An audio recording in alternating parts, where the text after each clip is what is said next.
Hello and welcome back. Today is a collaboration between two podcasts, Tinted Ceilings, hosted by Isabella and Maggie, where they break down feminism, culture, and everything in between. Don't Be Scared of Us is hosted by myself, London, addressing everything Gen Z. Today, we are talking about something that's always a hot topic, especially today, dating. Is Gen Z actually redefining relationships, or are we just bad at commitment? Why does an Instagram soft launch feel like a bigger deal than saying I love you? And are we too online to experience real romance? We'll be unpacking dating across generations, the role of social media, and feminist takes on modern romance. Are we the first generation to truly prioritize equality and emotional safety in dating, or are we just terrified of real intimacy? Plus, we'll get personal because we all have our own stories. This is true. Everyone, this episode is going to be so fun. You have no idea what you're in for. We've broken this episode down into 6 distinct topics for you guys. We're going to be sharing our own anecdotes. We're going to be playing games. We're just going to have a good time. Settle down, grab a cup of coffee. We're starting off with said game to start our number one topic. Red flags versus green flags. Okay, we're going to do a quick fire round here. Isabella and London, I'm going to give you guys 4 things. You need to tell me if it's a red flag or a green flag. Okay, I'm fine. Number one, never posting their partner on social media. Well, I don't personally think it's a red flag, really. Like, you're kind of disrespecting their privacy. That's all right.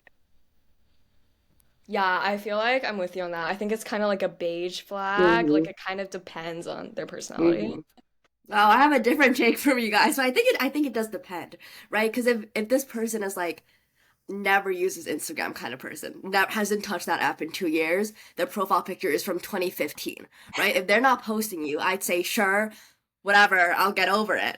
But if this person's consistently posting, you're asking them, hey, this photo of us is super cute. Would you mind posting it? And they go, no, I don't want you on my page. So That's you're when things seeing, get you're suspicious. seeing When from they're like, posting other people, when yeah, they're okay, posting you're other seeing people, from but the not you. perspective of the one who is being posted. Okay, then I guess Mm-hmm. at that point, maybe, yeah, that could be a red flag. Yeah. Mm-hmm. So I guess our answer is it depends. Okay, number two, the saying, I don't believe in labels. Ooh, I mean, I feel like if the person who's being said this to also doesn't believe in labels, then there you go. It's okay. But of course, if you do believe in labels, it's a red flag. I think it would depend on the reason. Like, if you don't want to call me your girlfriend because, I don't know, you don't want the Mm-hmm. responsibilities that come with it, that's a Mm-hmm. red flag. That's a red flag. But if you just don't want to, like, put pressure on the relationship and, like, have it Mm-hmm. live up to something that we don't really want it to be, then that's a green flag. I guess it's like obviously you're not like you don't expect someone to call you like your girlfriend within like 24 hours of dating, I guess. But if you've been together for a while and you're just like, I don't really want to call you my girlfriend because I'm talking to 20 other girls on the side. That's when it gets a little dicey for me. So, Hmm. guys, our answers have all been it depends. So let's be more definitive.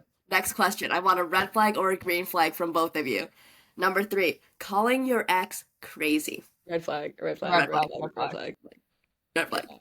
Yeah. I feel like if you were so close to them at some point, so you still Mm-hmm. deserve to provide them with that respect. Mm-hmm.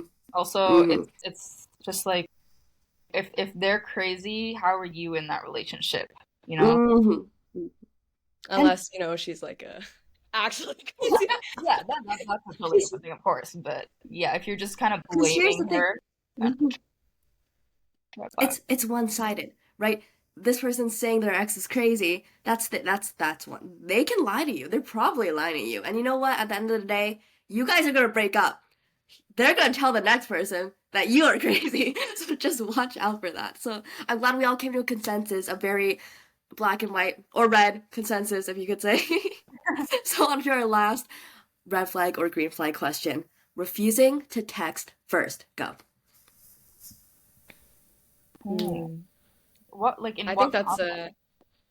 a ooh, that's good. I don't think there's context here. They just never text you first. I feel like it's the wording. I feel like if Mm, you just don't text first, then whatever, but because refusing, that means they mm, communicated at some point, this is what I want, and then they said no. So I think that makes it a red flag. I think it is a mhm, red flag because it kind of tells you, like, you don't always have to be the one texting first, mhm. but it kind of tells you, are they really putting the same amount of commitment into this relationship? You know, This is like, I completely agree with that. I completely agree with that as well. I don't think it really matters in my opinion if it's accidental or not. Like you just didn't really mean to not text them because it kind of shows like how much you're being thought about, how much you're being considered to me. So I just think that is, a little pink, a little red, a little on the spectrum of red. But I mhm. guess to each their own. Maybe some people aren't big texters.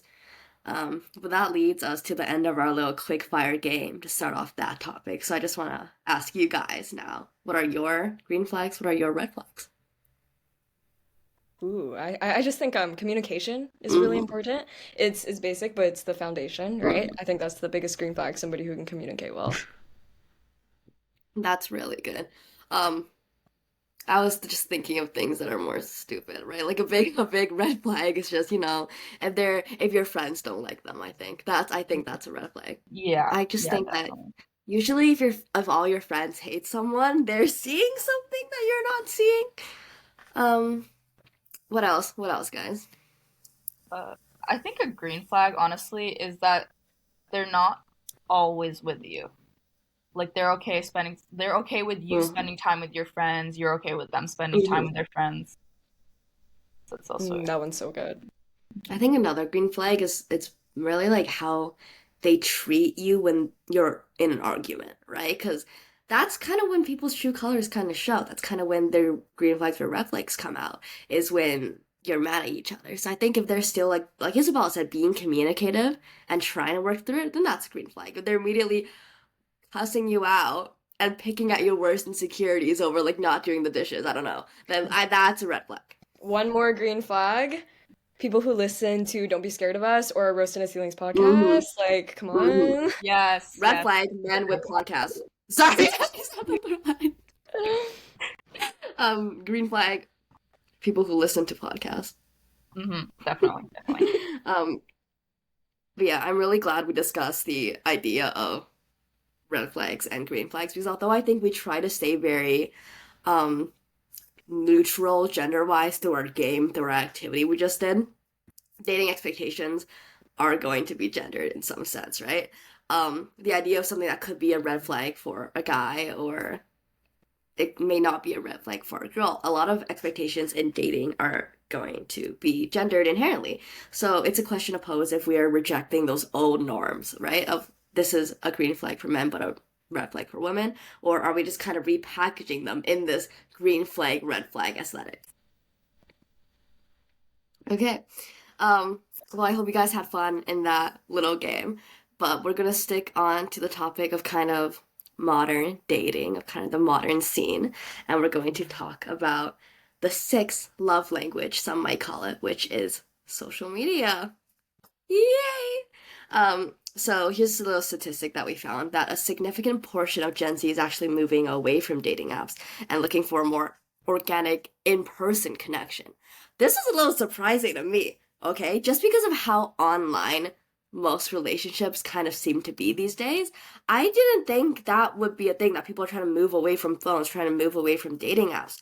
Um, because again, so many relationships are everywhere online. I want to talk about the hard launch, soft launch of the modern day.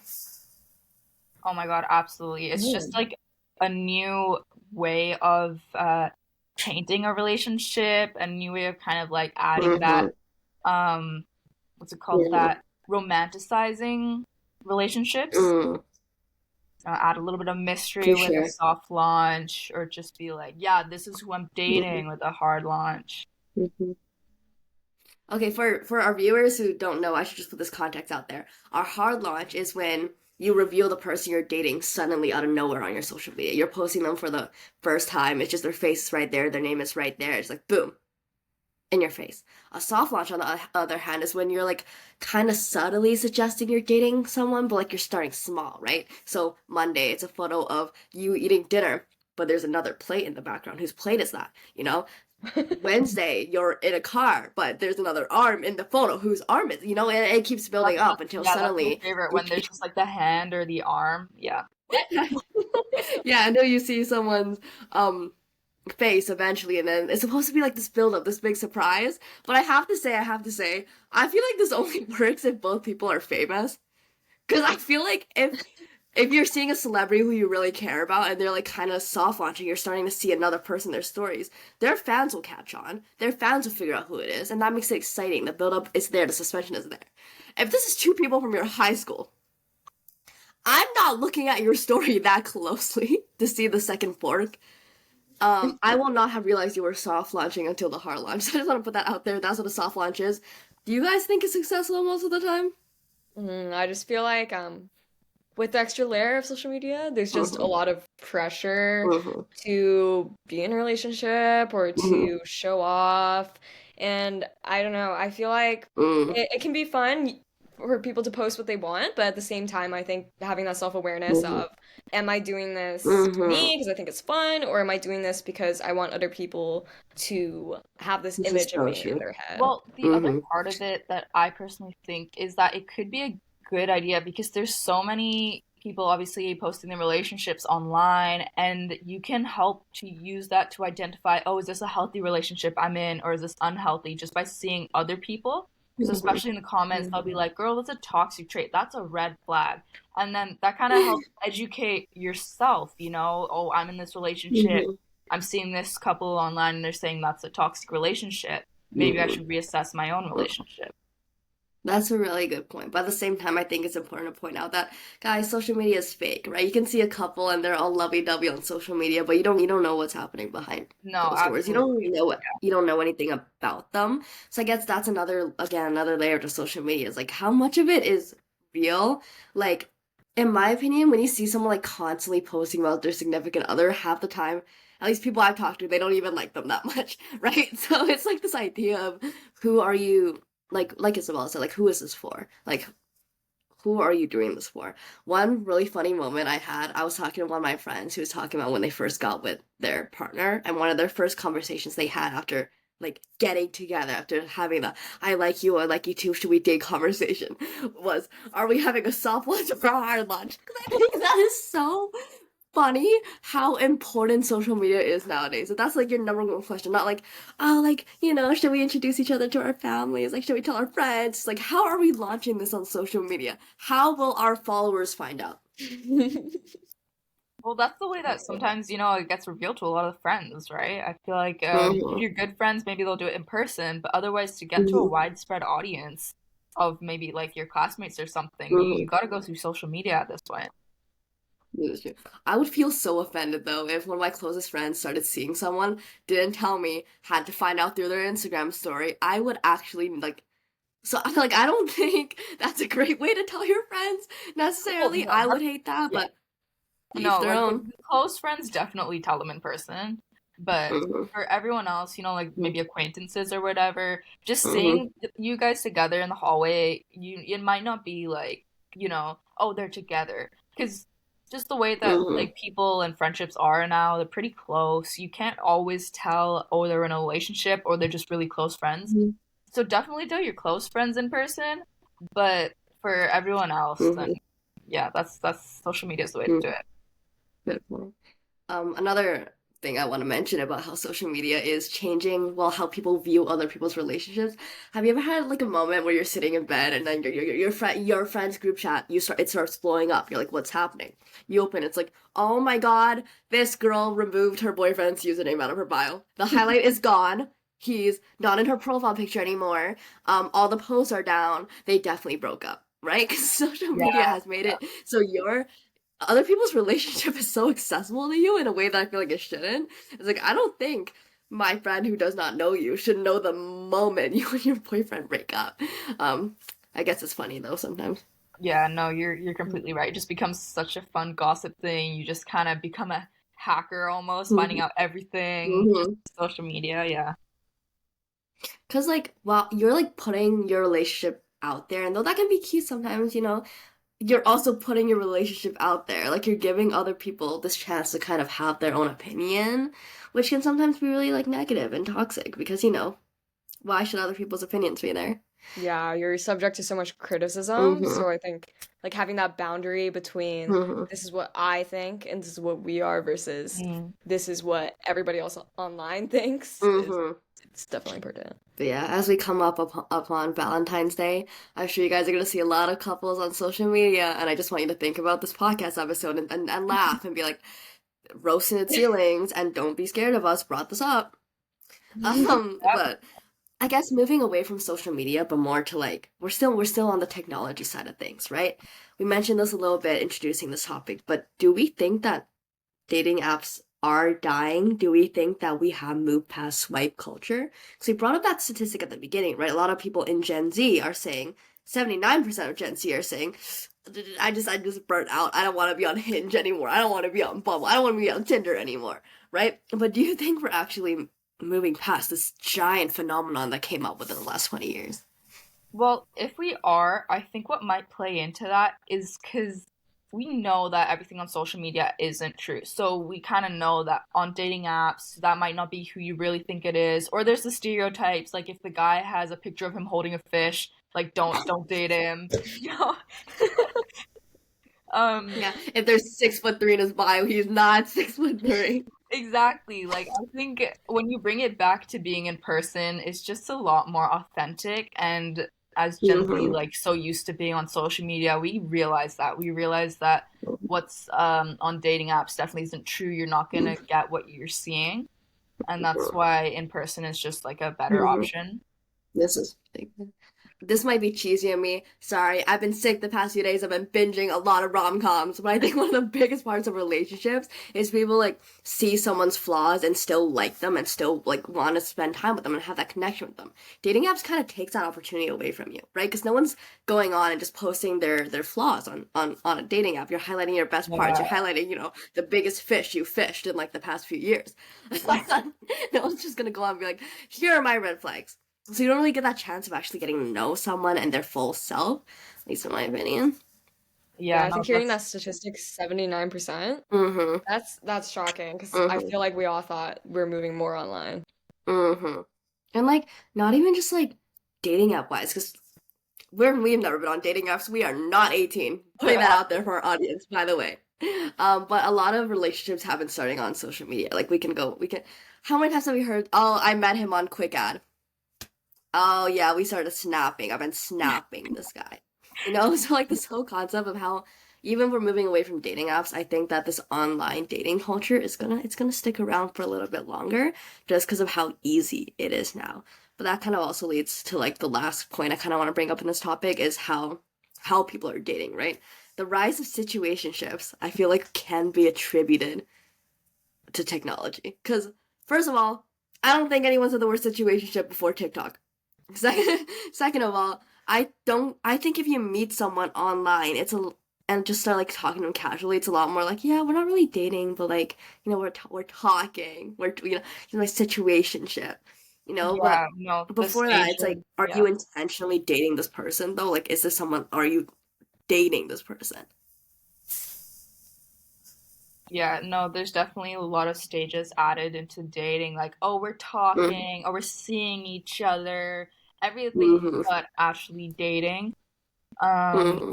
and I honestly don't know why that is. I don't know if it's because the commitment has become like a big pressure or something, or back to the labels thing. But Mm-hmm. yeah, definitely. I feel like the online realm, like we tend to put labels on Mm-hmm. everything. Like you get even a little bit off topic, but you can see like cottagecore, like like all of these different things. Like everything has to have a label now. So I think Mm-hmm. situationship, the idea of that comes from this rampant online labeling that everyone is Mm-hmm. doing on TikTok and Instagram and all of that. This is so true. Like this culture phenomenon where you need to have like a specific term for a very normal situation. Situations you're talking to your friends. You guys are being friends. You guys are having a good conversation with each other. That's what 50% of situationships is. But I guess one thing I did want to ask is, what are your guys' personal thoughts about soft launches? Have we experienced soft launches? Has anyone soft launched in this call? No, Nope. I don't think so. I wanted the soft launch stories, guys. Viewers, tell me your soft launch stories. Tell me your friends' soft launch stories. We are nosy here on these two podcasts. Um, No, I do but I like guess. soft launches though. Yeah. Mm-hmm. It adds a bit of What mystery, about a you, Isabel? little bit of fun. Are, are you a soft launch enjoyer? Or- I feel like for me, I'm not a big social media Mhm. person in that aspect. My social media is used a lot for different things. So I think to each their own. You know, if you're Uh-huh. enjoying it, do it. It's Mhm. your page. This this is true. You know what? Don't let our opinions stop you from doing what you Yeah. want. Yeah. But I guess just our final takeaway to kind of wrap up this topic of social media, online dating, hard launches, soft launches, is that dating apps and social medias have tended to commodify relationships a little bit, right? Like making love life feel like something to kind of display for other people instead of something that we can kind of experience on our own. So we kind of talked about if Gen Z actually values this emotional depth that you're showing off on social media, or are you just showing that off to show that off? Are we replacing these dating apps just with more social media rituals? Are we replacing the swiping just with adding someone on Snapchat quick add? We don't know. We have to wait and see. Yeah, definitely a lot to think about with those stats. Mm-hmm. And I think, you know, with this idea that we've already brought up of traditional versus modern Mm-hmm. expectations, I would love to go into a question that's, I think, asked for years and years. It's about chivalry. Is it outdated or is it evolving? So I want to hear your opinions. Mm-hmm. Who do you think should pay on a date? Wow. I think my answer to this question depends on who I'm talking to half the time. But I think really like the fairest way is just like whoever's asking someone out pays. I feel like that's the most like fair answer. Like if you're asking Wait, someone, no. hey, do you want to go out and like grab lunch with me? And like you're asking, do you want to go on this date with me? You're not expecting them to pay for you. I have like I don't expect them to pay for me. I have a slightly different view though. I think for the first date, honestly, pay for yourself. I know it's less romantic, but just like expecting them to pay for you, definitely if you're really chivalrous, then sure, okay, I guess. But if you're just using the time to get to know each other on a first date, I feel like you shouldn't have to Mm-hmm. restrict yourself with like you shouldn't have to add the stress of who's gonna pay, you know? Mm-hmm. I think both of those opinions are so valid. Like, yeah, whoever asked the other person out, Mm-hmm. I think if there isn't that communication piece of one person already knows, you know, you should offer. And also, yes, like splitting the bill as well. Mm-hmm. Um, so there's definitely a lot of mixed opinions on this. Traditionally, right, we always say, you know, the man pays for the date, the man Mm-hmm. provides, which was always this kind of idea. And I think it especially attributes to when women were to just, you know, work in the household. And then the Mm-hmm. man would, okay, I'm Mm-hmm. going to pay for food, pay for dinner. So times have definitely changed. And one dating dynamic stat I found by a study from Match.com. Oh, the dating apps are back Oh, again. oh, we just talked about that. About LGBTQ plus dating dynamics. Because I think we always ask, you know, is the man going to pay or is the woman going to pay? But it's not always like that, right?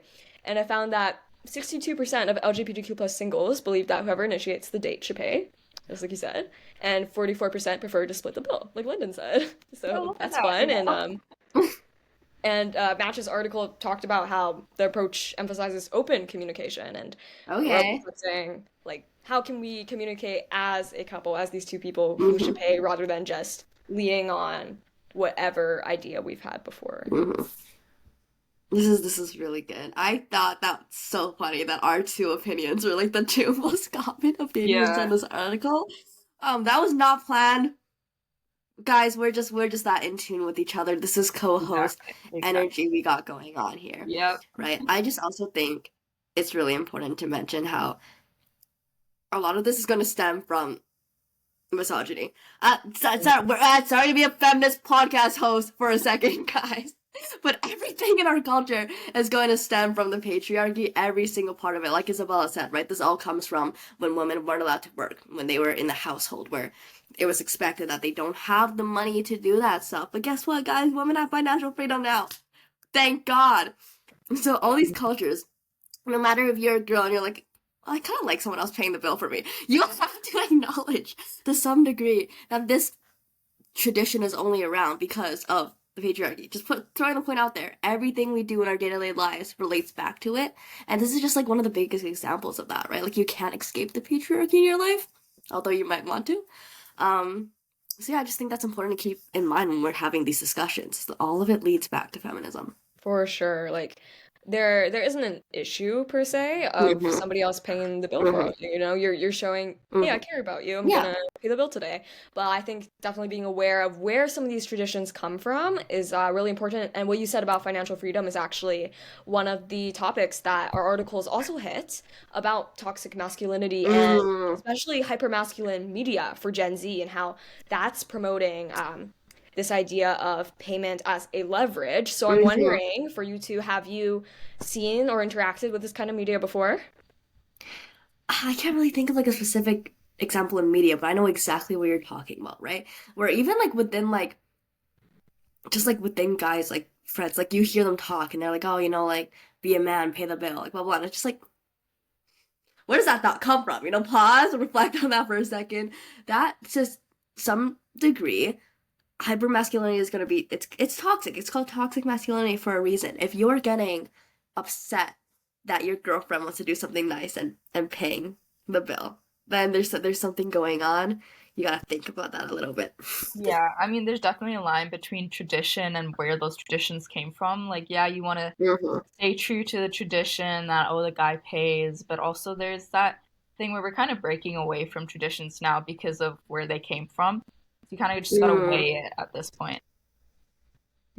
And I think what you said earlier as well is so important that some people can use this as leverage, where it's like, oh, but like you want to break up, but like I bought you dinner and like I bought you clothes and like I was buying you all this stuff.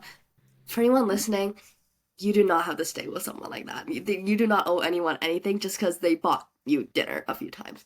They probably didn't even spend that much. Like you don't owe them anything, right? And using that as leverage, I'm pretty sure that that's manipulation. That might be illegal. I'm not sure. I gotta look that up.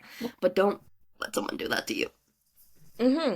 For sure. I think there's a lot of emphasis on the importance of personal choice, right? Mm, It's not whether I'm buying, you're buying, we're splitting. It's about who's choosing and where does that come from? Does it come from a mm, place of care or does it come from a place of control, of dominance? mm, Which snowballs, right? I've definitely experienced that myself with, men going, okay, well, I'm going to pay. And then later down on the road, they're going to use that. There's this certain expectation of submission. So I think being aware of, where it could go, mm. that's so important for women and Yeah, for all people. this is Yeah. so true. Because at the end of the day, it's like a $20 dinner bill, right? The bill isn't what we're talking about. It's like you said, the intention behind it. If someone is paying for you because they care about you and they want to do something for you, they will forget about it. They will never do it again. This is speaking from experience. If you even just have like guy friends and they're like, "Oh, let me get this for you," they're not gonna hold that over your head, right? Because they're not doing it to manipulate you. They're Yeah, doing it because they it's like a shouldn't. six They dollar. shouldn't do that. Mm-hmm. For sure. So I like how you mentioned that. That it's all intention. It's all what they're trying to do it for. Yeah. Yeah, so I guess just to wrap us up for this topic, paying for a date seems like a small thing, right? But it definitely does reflect larger power dynamics Hmm. that can harm a lot of relationships and a lot of people. And the stats we're seeing about Gen Z women deciding to move towards financial autonomy instead of financial dependence is Mm-hmm. definitely a beautiful thing. Mm-hmm. Financial independence is everything, guys. Stay literate. Stay literate with your money. Yeah, all right. And on that topic of traditions, we'll just come to our next question is, do grandparents know best? Because relationships have obviously progressed a lot, even as just we've talked with about the whole social media thing, all of the labels. There. advice might sometimes be outdated. Their ideas of relationships, and even just naturally, there's a statistic that says that only 23% of Gen Z engage in one night stands compared to 78% of millennials. So obviously, there is a shift happening where Gen Z, we're kind of getting out of the traditional dating thing, or just the way our parents dated or grandparents as well. Mm-hmm. So are Gen Z's dating habits actually more conservative than previous generations? This is a really interesting topic. I can't speak much about grandparent advice, I'm gonna be honest, because I've never once asked my grandparents for relationship advice. But that piece about hookup culture is so interesting to me because I've noticed this too. Growing up, I feel like the concept of one night stands or hookups was it was demonized, right? But like, like sex ed classes by like parents, by like the media we had growing up. It's like, don't just have a one night stand with someone. But then you watch like a movie or a show from the 2000s, and then the characters are literally just having one night stands every other episode. It's just like it No, was normalized. yeah, And it shocks me every time because that's not the culture we grew up with, and that was like 20 years ago.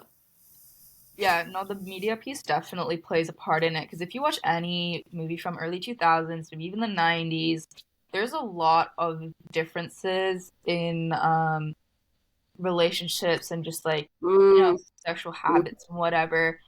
But that stuff, like, even if it is maybe just media not representing what actually happened at that time, that's kind of what we as Gen Z would have grown up watching, maybe.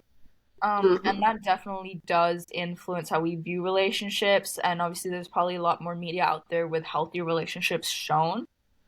But it's mm-hmm, obviously, there's a visible gap in what the grandparents used to do and what the parents used to like mm-hmm, perceive as a relationship, as dating, mm-hmm, etiquette, and everything. That is very different to Gen Z. mm-hmm. For sure. But I feel like if we do talk to any of our grandparents, this is when the patriarchy just gonna jump out at you again because a lot of like these older generations they were taught, like if you're a girl, you just gotta know how to cook and clean and have a baby and raise the baby, right? That's probably the advice they would give you most of the time because that's the kind of standards they were dealt with. Which I just don't think is necessarily applicable anymore. Because like you don't, as a girl, you have more options than that. Right, like that isn't your life's purpose anymore. It'll be like, okay, I just need to be the best housewife I can be to like sustain myself. You can go to college now. Woo! So I think when we're asking our grandparents for advice, we have to keep in mind like the kind of standards they were living with versus the choices we have now. On Hmm. that We note, also have to remember, some of their stories are beautiful as well. Like, not every couple Mm-hmm. is like that. Like, I was speaking to not my grandparents, but they are grandparents of mine, but they were They're telling their story somebody's of grandparents. how they met in college, and you just ask, "Oh, do you have an extra 25 cents? Let's go grab coffee." And yeah, so I think there's definitely multiple dimensions to Mm-hmm. what relationships look yeah, like. it's not all bad. Like, it's not, oh, they were having one night stands all the time. It's just differences. In some way, Mm-hmm. honestly, maybe those times were a little bit more romantic, like they did a bit bigger gestures or something. But point is, Mm-hmm. there is differences. So on that note, Mm-hmm. what's worth keeping from the older generation's relationship norms, and what do we think should be left behind? Mm-hmm. Ooh, that is so good. I just want to point out though, again, sorry, feminist podcast, they're jumping out. A lot of times you see people post like, oh, I wish I could experience a love like the 1950s. I just want to be loved like in the 40s and the 30s. They were very racist and sexist back then. So I think while we do romanticize the past kind of and romanticize these big gestures, we fail to acknowledge how normalized misogyny was back then. Um, but like as for like you're saying, like what should we take into the present day? I just don't have any off the top of my head. What about you guys? Yeah, I'll cover you there. I think that the thing I've seen the most from the older couples I've spoken to is their commitment to each other. Mm, But I think something I heard from a lot of older couples is their stories of, meeting when they were like 20 and now they're, 80. And I think that's just the sweetest thing. And I think talking about how they courted each other and Oh. I think just keeping those storytelling traditions alive as well. Like let's tell our grandkids how we all met, you know? Yeah, and I think that leads us back to the whole social media culture and like dating app culture thing. Because like these grandparents are telling you about like, they're like they'll all meet cute, the months they spend getting to know each other and courting each other, blah blah blah, right? Um, Ask anyone their story about someone they met now. 50% of the time is I slid into his DMs. Right? So it's like how are these stories getting passed down? But I guess that's just one acknowledge that like it was different before social media. Like it just was. Like we're not gonna go back to that because we can't really go back to a time before social media. Yeah, no. Yeah. Um, what, just a fun little question. What's the worst and best relationship advice you've ever gotten? Oh, I don't think I've ever asked for relationship advice once. Has Um, anyone just like um, unwarranted just given some to you? Want to hear some advice? I got you. um, any off the top of your head, Isabella? Well, I think very carefully. Oh, yeah, that's hard. Well, I don't know about advice, but I've definitely seen stuff from relationships with classmates or friends that I've seen. One of them is, I did say this earlier, I think, but definitely just let your partner have some time with their friends. Have some time alone because I've known relationships where they were very um I don't want to say clingy, but yeah, it wasn't a great scene on the friend side of everything. That's one advice I would say. Count that. That's a good one. I would definitely echo that myself. I think I've received advice like, oh, you have to call them every day or whatever, right? You have to make sure that they're maintained. And I think everybody has different levels, like almost batteries, right, of how much they can Mhm, talk to someone. And I mhm, think that making sure you're compatible rather than trying to go from here to here, right? Making sure that mhm, adjustable, mhm, that flexibility is not mhm. harming you. This is really true. I've thought about it. I think the best piece of relationship advice I've got, this can apply to romantic relationships and platonic relationships. It should not make you feel bad, right? Like if you're constantly just so exhausted with this person and like every conversation you have, you feel drained. They don't make you feel good. They make you feel put down. Leave. It's not. It's there's never a reason to stay in a situation like that. That's the best Yeah. advice I think I can ever give. Yeah. Also, I just thought of one that comes up a lot in sex ed classes is boundaries. Talk about that a lot, but it is important. You know, boundaries in any kind of Mhm. relationship you have is, yeah, really, really important. So for your little feminist takeaway from this is that the stats suggest that as Gen Z, we're actually more cautious with dating than millennials. Is this a win for emotional safety or a sign that social media and dating anxiety are making us afraid of intimacy? I think it's really just people having higher standards. I think honestly we're just seeing people be like, hey, I deserve to be treated right, so I'm gonna be more careful with who I date, which I think is a good thing. More awareness, Hmm. I hope. In most Yeah. cases, it definitely depends. As Hmm. Yeah. Okay. So moving slightly aside from romantic relationships, platonic relationships and friendships have, I think, gotten a lot closer, and especially on the note of Valentine's Day, there's this new tradition called Galentine's Day. So its focus is more on friendships, and I'm Hmm. yeah, and usually I don't want to say usually it's for girls, but I just don't know genuinely if there are guys who just hang out on Valentine's Day. But I do know a lot of um friends who are girls, even if they're in relationships, they still will do Valentine's Day, go Hmm. out and eat just together, Hmm. spend time with friends. So that's just kind of Hmm. a shift. How investing in friendships Hmm. can shift dating expectations. Hmm. It's like, This is such a good point. Such a good point. because I think like sorry to cut you off. I'm not sure if you're done there. But I think having high quality friendship and friends who can set your expectations so much higher is so important in your romantic relationship because it shows how you should be able to be treated, right? I'm gonna hype up Isabella here for a moment and then give you guys a little personal anecdote. One time I was sick and she just texted me, she's like, open your door. She dropped me off Tim Hortons, like Timbits, donut holes for the Americans. And like hot chocolate, and she wrote like these little notes. She dropped off these little stickers, everything, just because I was like, "Hey, I'm feeling sick." She doesn't even live that close to me. Tim Hortons is out of the way between our two houses. So I'm like, if someone's not doing that for me, if someone's not gonna do what one of my friends is able to do for me, it's like then what's the point, right? So I think in cases like that where people are you have friends who are treating you so well and they're teaching you what affection is supposed to be like, that just helps you so much more when you're navigating your like romantic relationships. Yeah, Oh, exactly. so Yeah, sweet. good job, Isabella.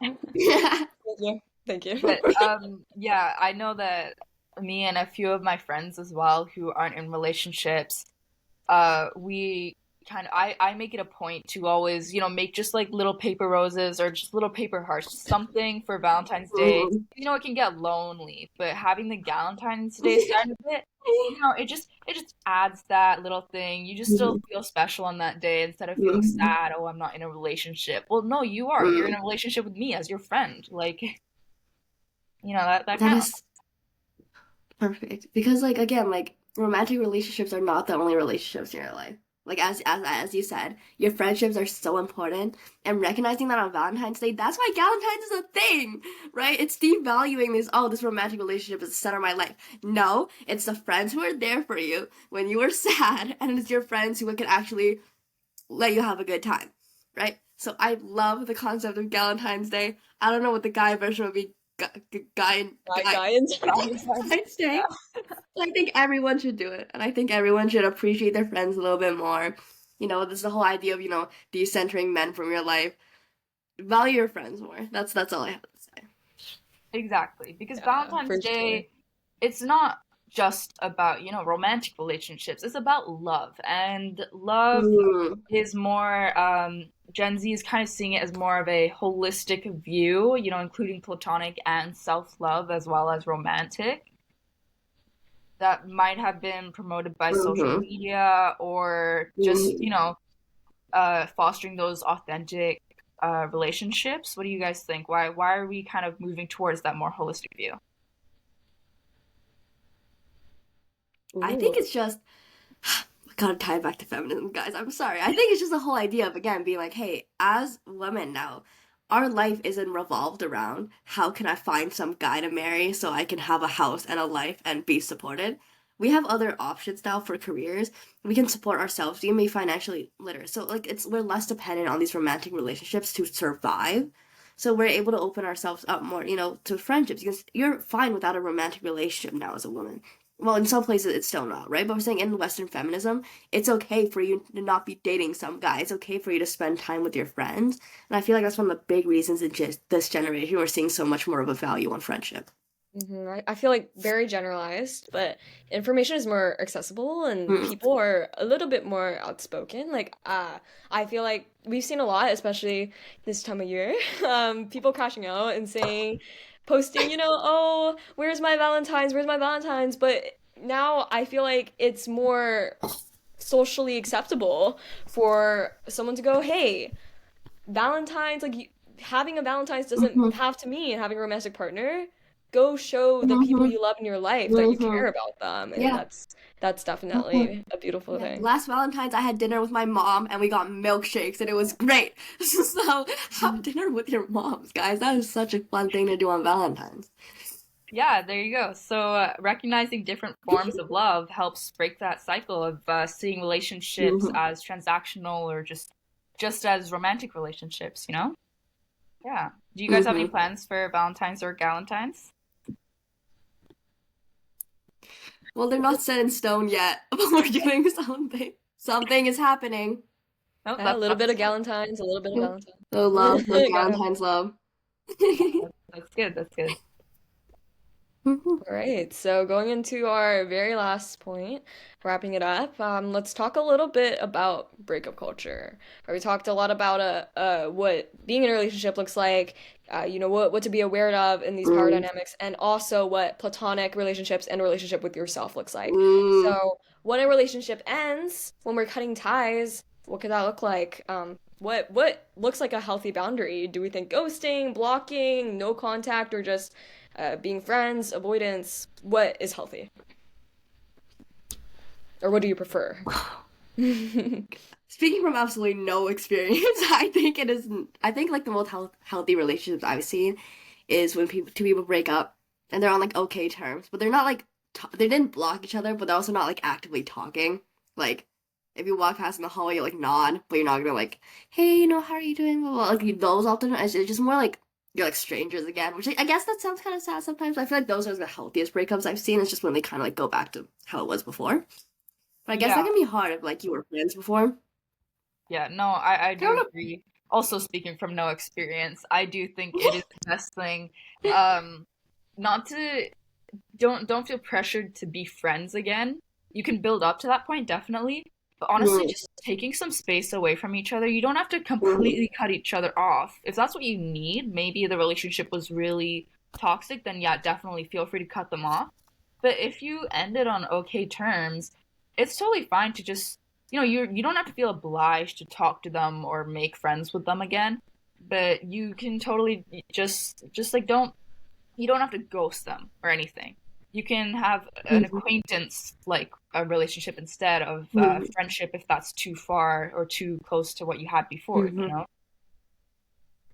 I think going back to the idea of, all relationships, right? Platonic included, uh, there's almost like this culture, I don't know if you guys have experienced this with your friends, but almost like one thing happens and then they want to break it off. And I think that we see this a lot in media saying, these are the red flags. Like we started mm. today, and if this happens, they're gone from your life. So when we're looking at media like this, do we think this is healing culture that's necessary for self-preservation, or do we think that this is Mhm. more of media influencing us to take larger leaps? I think it's definitely a double-edged sword because I can see the positives, right? If they say like if this person's constantly beating on you and abuse and yelling at you and just they hate you and they like want you dead, yeah, break it off and then that's a good thing to do. But if they're saying like, oh, this person is kind of ignoring you sometimes, this person's being a little cold lately, you just gotta cut them off and cut them loose.